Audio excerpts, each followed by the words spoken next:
Hello everyone, this is Sakshi. Welcome and welcome back to the channel. आज के video में हम जानेंगे एएनएम के बारे में, that is auxiliary nursing and midwifery. So यहाँ पे हम लोग जानेंगे कि ये क्या होता है। इसके फॉर्म्स आई होप आपने फिल कर दिए होंगे। आज के वीडियो में हम जानेंगे कि इसका आगे स्कोप क्या है, कौन कौन सी जॉब्स होती हैं, क्या सैलरी होती है and a lot more things. तो बिना किसी डिले के स्टार्ट करते हैं। सो आइए देखते हैं। ANMST, that is Auxiliary Nurse and Midwife Selection Test। So try करो कि कंप्लीट इस वीडियो को देखो ताकि आपको इस एग्ज़ाम से रिलेटेड प्लस और भी फ्यूचर एग्ज़ाम्स के बारे में हम जो बात करने वाले हैं उनके बारे में कंप्लीट इन्फॉर्मेशन मिल पाए। तो as we can see here, हमारे पास में जो ANM एग्जामिनेशन है इसका फुल फॉर्म होता है ऑक्सिलरी नर्स एंड मिडवाइफ। ये जो स्टूडेंट्स होंगे, डिप्लोमा स्टूडेंट्स होंगे, ये प्रोग्राम एक डिप्लोमा प्रोग्राम है क्योंकि उन स्टूडेंट्स के लिए है मेनली जो शॉर्ट टाइम में एक कोर्स को कंप्लीट करना चाहते हैं, जल्दी से एक जॉब चाहिए जिनको, जो लोग PCB स्टूडेंट्स हैं और मेडिकल फील्ड में एंटर करना चाहते हैं। तो अब हमें देखना ये है कि ANM डिप्लोमा कोर्स और BSc नर्सिंग कोर्स में डिफरेंस क्या है। तो वो सिर्फ इतना है कि यहाँ पे ये डिप्लोमा कोर्स है तो शॉर्ट ड्यूरेशन होगा। मेनली हमने देखा है कि नर्सिंग हो चाहे डॉक्टर हो, ये सभी लोग पेशेंट केयर के लिए ही बने हुए हैं। हमारे पास में बहुत सारे लोग ऐसे हैं या बहुत सारी जगह ऐसी हैं जहाँ से हेल्थ केयर सेंटर हो चाहे हॉस्पिटल्स हों, वो बहुत ही दूर पड़ेंगे। सो मेनली नर्सेज, डॉक्टर्स, इन सभी का मेन रोल होता है पेशेंट्स की केयर करना। लेकिन बहुत सारी जगह ऐसी हैं जहाँ से हेल्थ केयर सेंटर्स, हॉस्पिटल्स, ये सारी चीज़ें दूर होती हैं। वहाँ पे कोई ना कोई रिस्पॉन्सिबल पर्सन हमें चाहिए जो कि रिस्पॉन्सिबिलिटी लेके लोगों को अवेयर कर पाएँ, लोगों के बीच में मीन्स जागरूकता फैला पाएँ, जो कि उन्हें बता पाएँ कि उनकी हेल्थ के लिए क्या अच्छा है, जो कि उन्हें फर्स्ट एड प्रोवाइड कर पाएँ। तो ऐसे में बहुत ही इम्पॉर्टेंट रोल प्ले करते हैं हमारे ANM डिप्लोमा स्टूडेंट्स, बिकॉज यहाँ पे आप वो नर्स बनेंगे जो कि हर एक कम्युनिटी में जाके हेल्थ के बारे में जागरूकता फैलाएगी। जो भी टैबूज़ हैं, मेंस्ट्रुअल हेल्थ है, सेक्स एजुकेशन है, इन सब के बारे में जो सोसाइटी को अवेयर करेगी।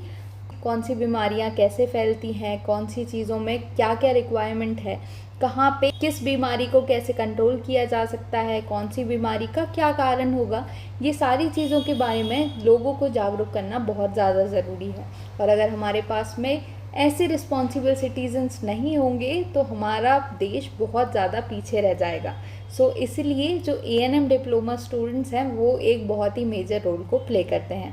सो as we can see here, यहाँ पे स्टूडेंट्स को सिखाया जाता है कि कैसे किसी भी पेशेंट की केयर की जाती है, कैसे उससे रिलेटेड या किसी भी प्रोसीजर से रिलेटेड जो भी इक्विपमेंट्स हैं उनको मेंटेन किया जाता है, कैसे ऑपरेटिंग रूम्स या फिर जो other type of beds present होते हैं इन द हॉस्पिटल्स उनको सेट किया जाता है।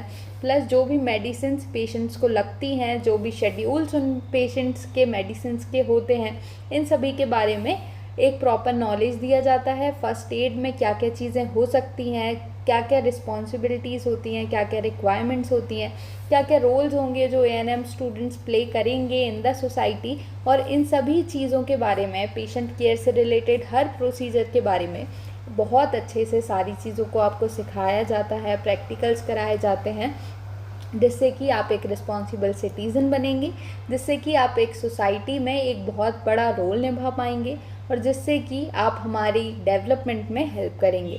अब इसके बाद हम लोग देखते हैं कि ANM स्टूडेंट्स किन किन जॉब्स को फॉलो कर सकते हैं एंड ANM के बाद में आगे क्या क्या स्कोप है। So as we can see here जो ANM नर्सेज होती हैं, they can work as a community health worker as we have also discuss. So mainly ANM जो है वो कम्युनिटी हेल्थ को ही और ज़्यादा इम्प्रूव करने के लिए होता है। सो अगर आपने ANM कोर्स किया है तो आप as a community health worker serve कर सकते हैं। आप किन्हीं भी हॉस्पिटल में ANM नर्स बन सकते हैं, क्लिनिक्स में काम कर सकते हैं, NGOs में काम कर सकते हैं, और घर पे बहुत सारे ऐसे लोग होते हैं जिनके घर में एल्डरली पेशेंट्स होंगे, जिनके घर में किसी एक्सीडेंट के बाद कुछ पेशेंट्स होंगे जिनको घर पे जाके ही केयर प्रोवाइड करनी पड़ती है। So for this you can also work here too. अब इसके बाद हम लोग बात करते हैं कि सैलरी कितनी होगी और ये सैलरी जो है, क्योंकि हम लोग MP ENM के बारे में बात कर रहे हैं, तो सैलरी भी MP की अलग अलग जो ऑर्गेनाइजेशन है और किसके थ्रू हमने उस जॉब को लिया है इस पे डिपेंड करेगी। सो यहाँ पे डिफरेंट ऑर्गेनाइजेशन, जैसे कि अगर हम लोग NHMMP से, अगर इसके थ्रू हम लोग को ANM नर्स को अपॉइंट किया गया है, तो यहाँ पे हमें मंथली सैलरी मिलती है, दैट इज़ 12,000 रुपीज़।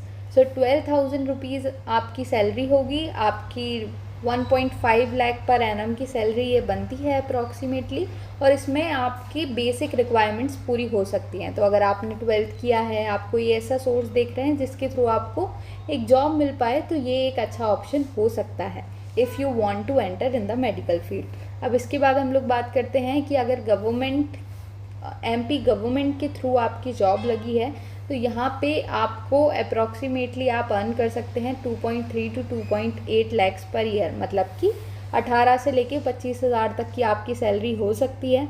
और अगर आपने क्वालिफाई किया है एग्ज़ामिनेशंस को और आप MP व्यापम के थ्रू अगर एग्ज़ाम दे के सिलेक्ट होते हैं, तो वहाँ पे आपको ग्रुप 5 के अकॉर्डिंग जो सैलरी मिलती है वो आपको मिलेगी। सो ग्रुप 5 की सैलरी क्या होती है? ग्रुप 5 की salary is the same salary जो कि एक BSc नर्सिंग की हुए स्टूडेंट्स को मिलती है। तो अगर आपने MP व्यापम के थ्रू एग्ज़ाम दे के आप सिलेक्ट होंगे या आपको आपकी जॉब मिलेगी, तो इसमें आपको एक्स्ट्रा बेनिफिट होगा और आपकी salary can reach up from 28,000 to 90,000। तो यहाँ पे स्टार्टिंग आपकी 28,000, जो कि लेवल 7 का पे स्केल है, 28,700 रुपये कुछ है, उससे स्टार्ट होती है, जो कि एक्सपीरियंस के साथ में बढ़ती जाती है। अब आई होप कि आपको एलिजिबिलिटी के बारे में तो ऑलरेडी पता ही होगा। एलिजिबिलिटी हमारी, अगर इस साल आप एग्ज़ाम दे रहे हैं, तो इस साल के 31 दिसंबर से 17 साल से प्लस होनी चाहिए। 40% से ज़्यादा आपकी क्लास 12th PCB में सेपरेटली भी होना चाहिए और साथ में भी होना चाहिए। और प्लस आपका जो रिज़ल्ट आएगा ANM के थ्रू, इसमें जो मेरिट बनेगी उसके बेसिस पे ही आपको चॉइस फिलिंग करनी होती है और आपके मार्क्स के अकॉर्डिंग आपको कॉलेजेस अलॉट होते हैं। फ़ीस बहुत ही कम होगी, लेकिन फ़ीस के बारे में अभी कोई एग्जैक्ट अपडेट नहीं आया है कॉलेजेस के थ्रू। तो जब भी ऐसा कुछ होता है तो I will be giving you the correct information too. So I hope आपको सारी चीज़ों के बारे में समझ में आ गया होगा। एंड अगर कोई भी डाउट है तो आप हमारे साथ कनेक्ट कर सकते हैं in the comment section below. और अगर आपको ये वीडियो अच्छा लगा है तो please share it with the persons who will need, and don't forget to hit that like button too. Thank you so much, see you in the next video.